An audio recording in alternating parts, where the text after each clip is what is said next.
Hi, welcome to this week's video. I'm trying to get a video done every 2 weeks at the moment. Bit hit and miss. Ridiculously busy at work at the moment. So anyway, this week's video is something a little bit different. It's all about blue tongue skinks. If I'd step out so you can get a... So this is a northern blue tongue skink, Australian northern blue tongue skink. Taliqua skinkoides intermedia. So this is one of last year's babies.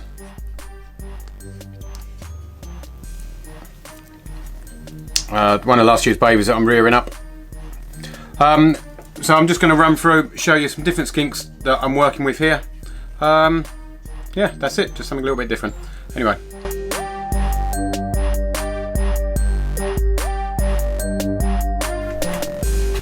Okay, so here's two more of last year's babies. Just to show you a little bit of variation. This one's got a lot of nice orange, nice black.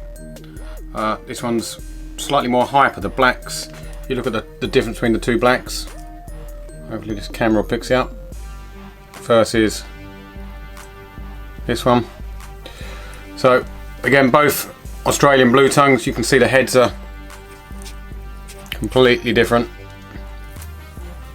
I'm working with pretty much close to 10 different bloodlines. I spent 3 years buying every single northern blue tongue skink that I saw available, and then for the last 2-3 years I've been holding back the best of the best babies to make a fairly big colony of northern blue tongues. So anyway, yep, here's two more of last year's. Let me get you and show you a couple of adult females. This is now the time that they're starting to give birth, so I will show you how big the females get just before they give birth. They get pretty huge. Anyway, be right back.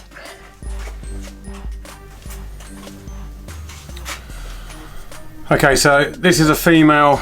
She's due to give birth quite soon, and this is a female from 2000 and what year are we in now? 2019.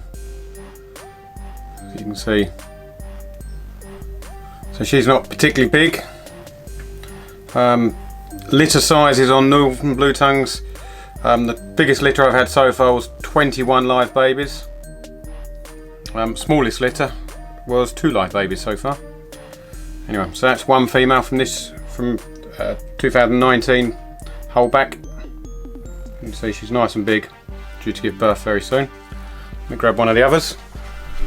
Okay, so back with, this is a female from the previous year yet again. So this is a 2018 female.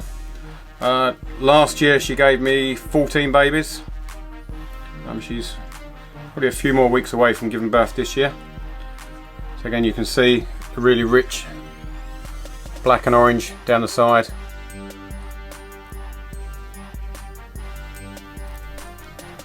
So again, so these are, say, northern blue tongues. Okay, let's find something a little bit different. Okay, this is a slightly grumpy female. She's this is an eastern blue tongue. Not quite so colourful. Slightly smaller than the northerns. Try and get some banding down the side.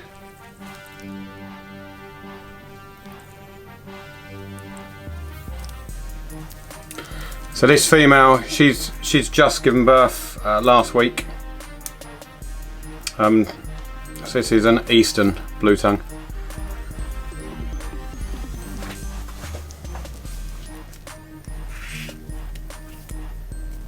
Nope.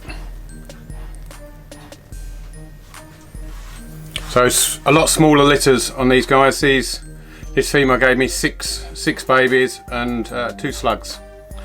This is the first season I've ever bred the Easterns, and she was actually mated to a hypermelanistic, which I shall go and get for you. 1 second. Okay, so this is a hypermelanistic blue tongue.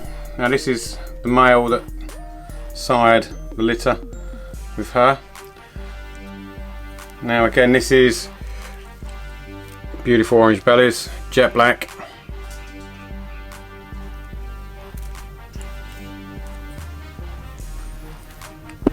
Oh, wants to bite me. They have got one of the worst bites of any reptile I've ever been bitten by. But it is quite rare. I mean, if you bear in mind I don't get these animals out to handle. This is probably only about the third time I've ever got this animal out. So they're naturally quite placid anyway, but if they decide they're hungry or they're aggressive, yeah, you don't want to get bit by one. Quite painful. Anyway, so this is hypermelanistic. This is a codominant gene. So this is the super form. And let me get you some of this year's babies. 1 second. Okay, here is, this is a baby Eastern. So look, need to get out the picture. So this is actually a baby Eastern that's, well, it's basically the hypermelanistic gene, just not in its super form. And while I'm at it, so this one here is a baby Northern Blue Tongue.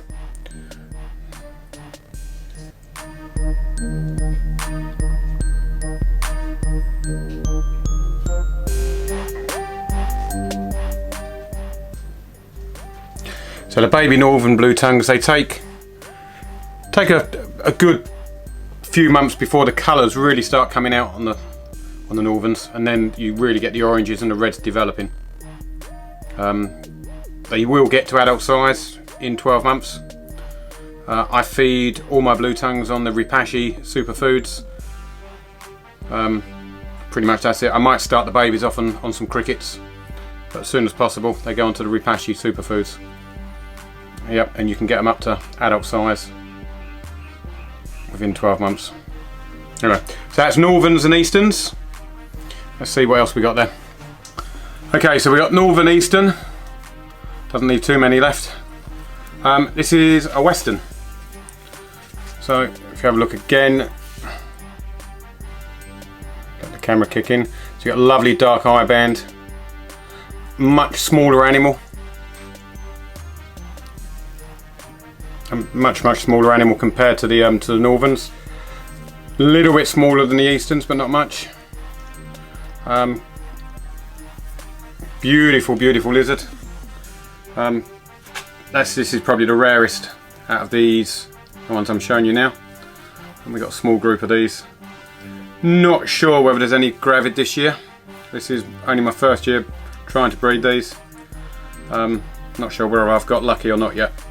Without seeing how big they get when they're gravid, it's kind of hard to tell. But this female here is a lot bigger, chunkier than my other females. So I may be lucky, maybe not. Might just be dreaming. Anyway, so that's Westerns.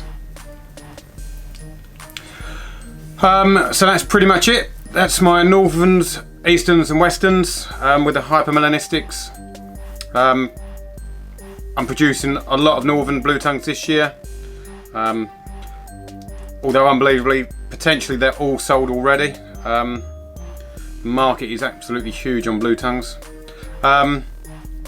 If anybody is interested, drop me a message. I'm sure I could probably keep some to one side.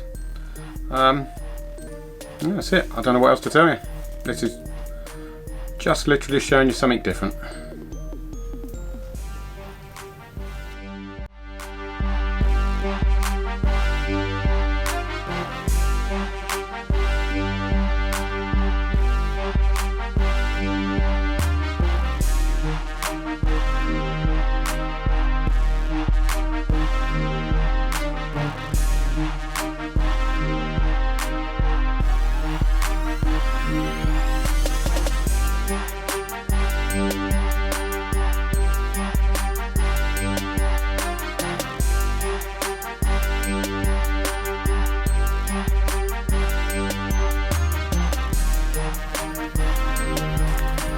So easy to see why they're called Blue Tongues. don't be mixed up between the Indonesian blue tongues that are available. The Indonesian blue tongues are still coming in. They're wild caught. They're rounded up in their thousands in East Indonesia. Few pregnant females are harvested, but most of them are just wild caught babies. They're fine, they do well, but they're not as placid as any of the Australian ones. They're a lot more aggressive. I don't think quite as pretty, and very hard to work out exactly what you've got because they've come from the wild. You won't know the locations, localities, and the individual subspecies and all of those. So hence why Indonesian blue tongues are probably half the price of the northern blue tongues, which the northerns being the cheapest out of all the Australian blue tongues at the moment. Anyway, that's it. So yeah, blue tongues. Hopefully this girl might be gravid. Take care. If you like the videos, please share, subscribe, hit that little button up there. Well, actually it's down there, I think. And catch you on the next video. Thanks for watching. Bye bye.